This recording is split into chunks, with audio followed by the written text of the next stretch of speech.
Welcome back to the second part of the Red Wells tool tutorial.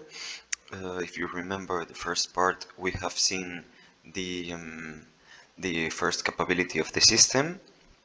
In the second chapter, we are going to focus on the search for the optimal welding sequence. We are going to use concepts that we already know from the first part. So if you didn't see it, I encourage you to look for the first part of this tutorial and take a look.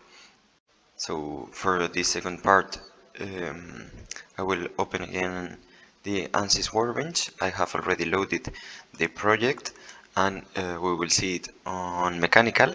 Okay, we have the same structures as before, and in this case, in our analysis, I have already configured 8 welds. I have separated each of the welds that we have seen to be ordered one by one.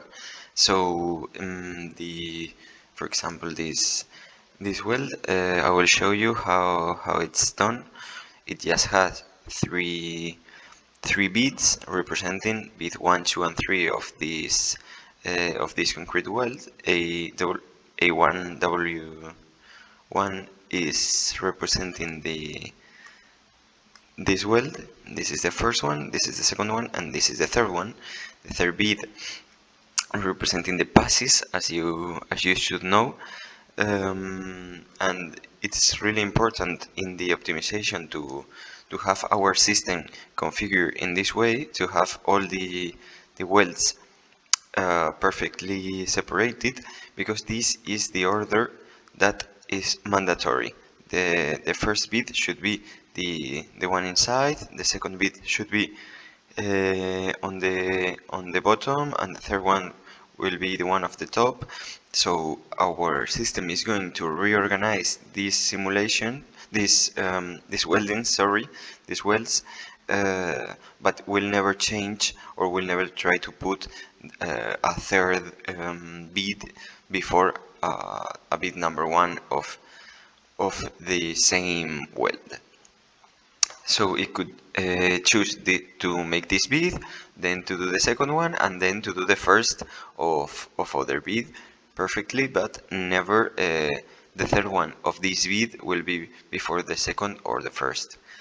So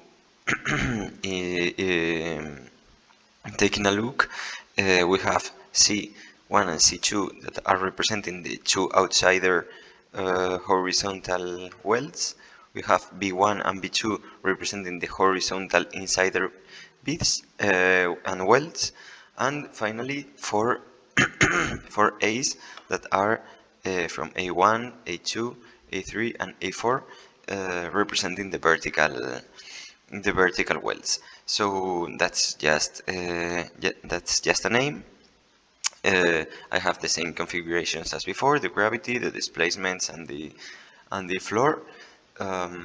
After this, we can just focus on the optimization. So adding Optimizator will create the optimization object outside of the analysis, because it's going to create more and more analysis for each state, and will make lots of calculations. So it is in the outside, and as before, this is unconfigured.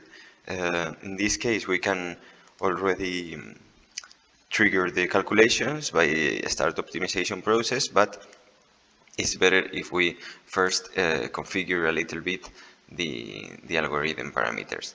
So we will take a detailed look of all the possibilities.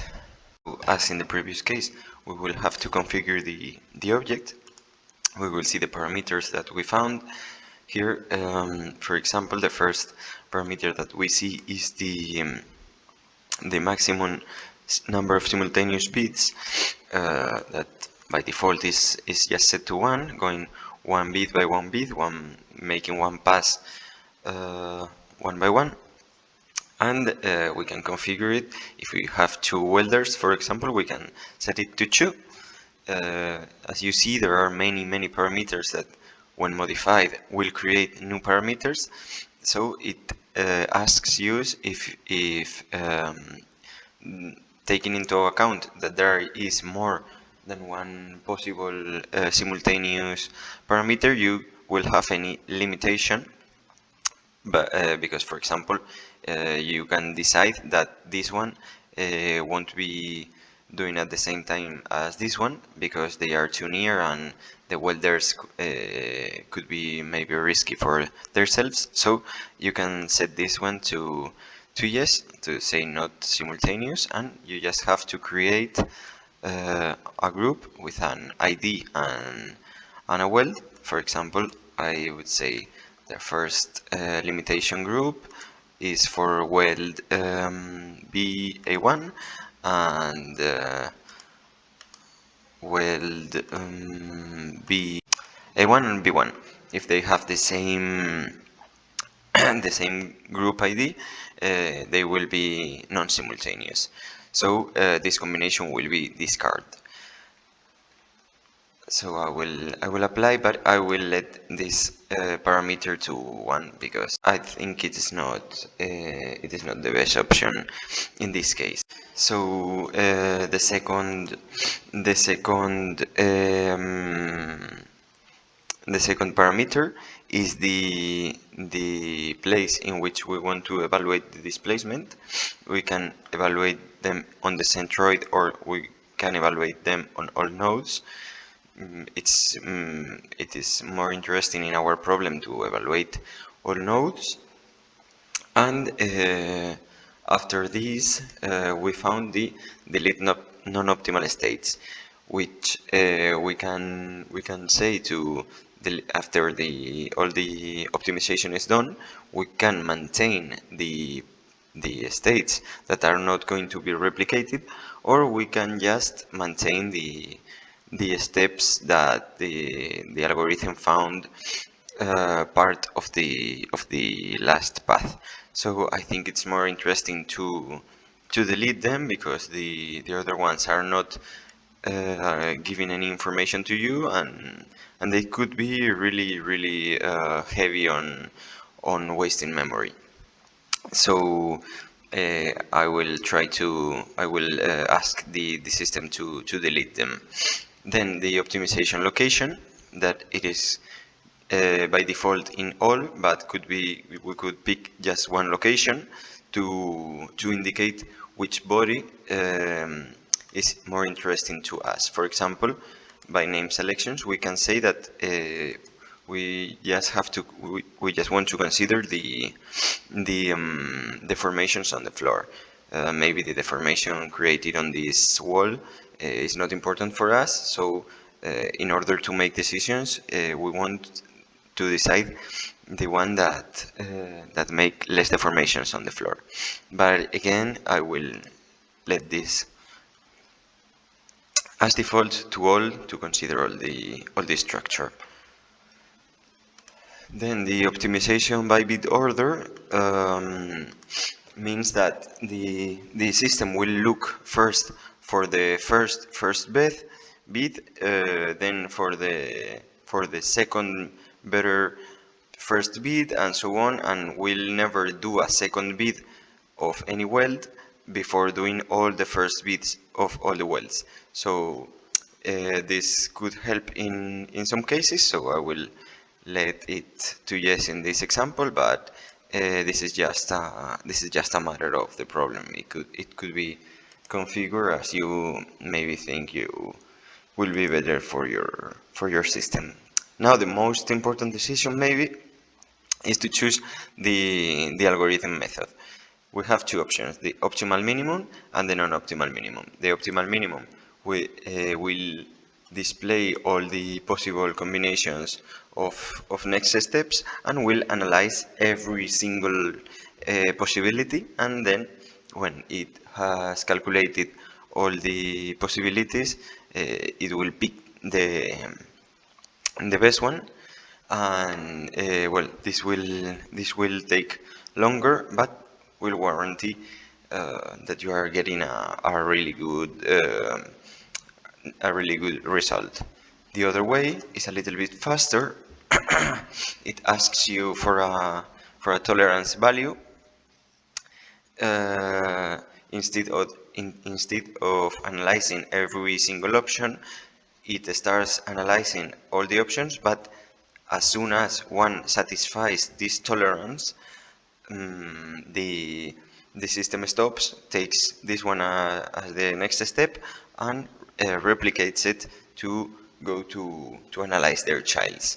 So this one is faster, but as I said, it depending on the value of the tolerance you have set, it could get worse results. So this is the tolerance parameter, is set in millimeters, and it asks for a maximum displacement allowed. So if the displacement created by the state in analysis is lower than the acceptable, we can set this as the next step. So as you have already figured, when we pick the non-optimal minimum, the algorithm asks for a lot of more configuration or parameterization. So let's take a look. What is he asking for? First one is the evaluate decision. It is quite similar to the evaluate displacements or to the locations, because it asks for how many results it is considering, all the results or any percentage of them. I will let this to all because I think it's much more interesting. Then other important parameter is whether it asks you to use or not the reinforcement learning. If you use the reinforcement learning, it will apply more algorithmics to try to get the results even faster. So I will set this to yes, and it will ask you for some more parameterization. In case we set them to no, the other parameters are not longer needed. So that's because they are in relation to the reinforcement learning. So the first one we have inside the reinforcement learning is solve first bits with lower weights. That if you set them to yes, you are considering, or you are following the indication of the reinforcement learning. If you set them to no, you are doing the opposite, and could be a good idea for trying completely new ways. But I think the best option, at least in the first try, will be to set them to yes. After these two parameters that are related to the reinforcement learning algorithm are the learning rate, that is a percentage between 0 and 1, representing how many information it learns in each new situation, and how many or how much information it remembers from previous situations. This one is the learning rate. There is also the reward increment, that is an extra price for satisfactory situations. So it is a good idea to give it a higher value. And after these reinforcement learning parameters, we have to decide what happens if any of the possible situations satisfy the tolerance. Are we stopping?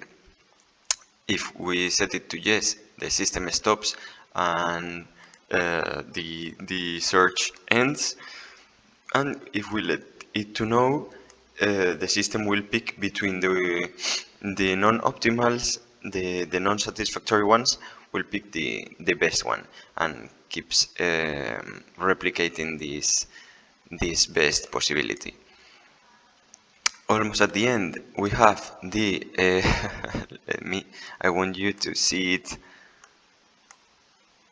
Okay, then we have the solve first the states that contain the max number of simultaneous beds, because if we are considering more than one, we could have two. We will say, okay, try first the one with more bits, or no, but it should be a good idea because it's faster in a workshop, and you end the same simulation but faster, the same welding, sorry, but faster. Then finally we have the possibility to give the system a clue. Maybe we have a first approach or as a weld that we consider that is a good idea, so we can select some initial bets to the system to start trying them. So if we set them to yes, it will ask to give him a list of initial states. For example, here I could say, okay, start with C1 because I know it's the best in this case. So if I apply, it will consider it, but as we are not interested, I have no idea which one is the best, I will let this to know. So now we have seen all the parameterization. We could start optimizing. It will take some time. But as in this case we are not in a hurry, I will first let it to optimal minimum to look for a better solution, and yes, we can now start the optimization. In this case, you have to press in the sequence optimization and say start optimization process, and as you see here, it will start creating new iteration and nodes. There will be some iterations, and each node is each one of the possibilities inside these iterations. So I will be back when all the calculations are done. Well, hello, welcome back. After some performance time, the system has finished its calculations, and as you can see, it has created and solved many analyses. Each of these analyses represents one welding pass. So opening them, we can observe in the results the evolution of the distortion of the welding process, and the discarded ones, the ones that the system has already eliminated, represent the weldings that are not leading to an optimal solution.